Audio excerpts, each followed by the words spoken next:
Greetings and welcome to the video series on responsive email marketing tutorials.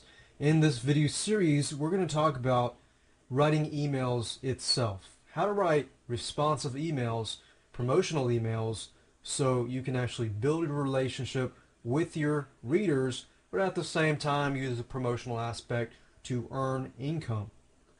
Now here's a quick glimpse of what we'll be talking about in this video series. Number one, the introduction, or this specific video, we'll talk about why writing responsive emails determines your list success. In video two, we'll talk about brainstorming, planning ahead of time so that you know what to write your promotional emails on. And third, we'll talk about different types of promotional emails that you can write, and we'll actually give you some examples and samples. In video 4, mistakes to avoid when you're writing your promotional email. Video 5, importance of a good email subject line. As you know, if you have a good email subject line, you can increase the opening rate of your emails rather than people clicking the delete or spam button. In video 6, we'll talk about how to format your emails. Presentation of your emails is very important. The easier it is to read, the better. Because as you know, most people scan those emails. So if you make it scannable, good presentation, then that's great. Video 7, we'll talk about the importance of a good email body, and we'll talk about how to write a good email body. And of course, lastly, in video 8, we'll talk about how to get your readers to take the necessary action, such as clicking on a specific link or purchasing a product. How do you get them to read it, glance at it, and then take action? Okay, great. So that brings us to the introduction. Why writing responsive emails determines your list success. Whether you use double opt-in, single opt-in, whatever, you need to know how to write your emails. Now, I would recommend using double opt-in. Double opt-in means somebody signs up at your list. So let's say, for example, this is you, and you are the new subscriber. And then you sign up onto a list.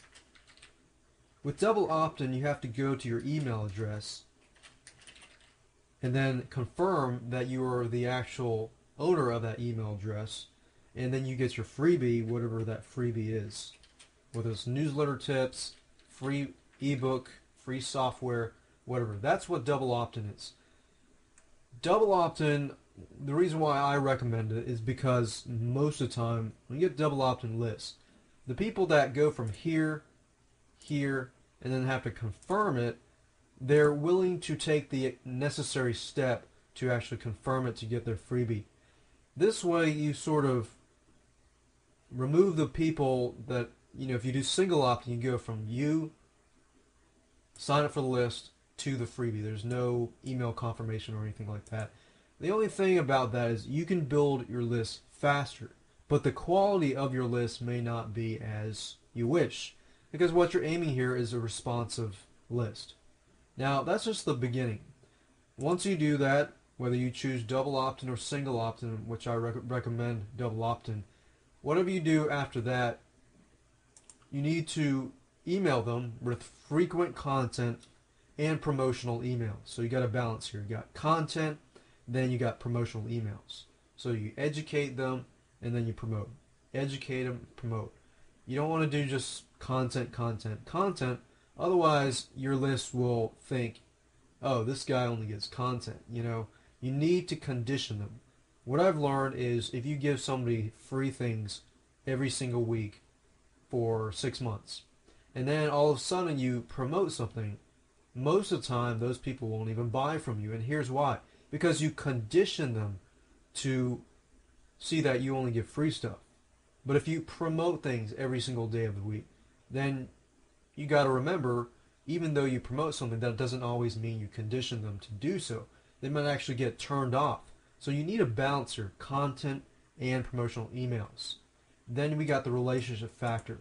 The relationship factor is built mainly from the frequent content and how frequent you email them. So whether it's once a week, twice a week, whatever. Probably don't want to email them more than 2 to 3 times a week, just because they might be getting other emails and they might click on the unsubscribe button.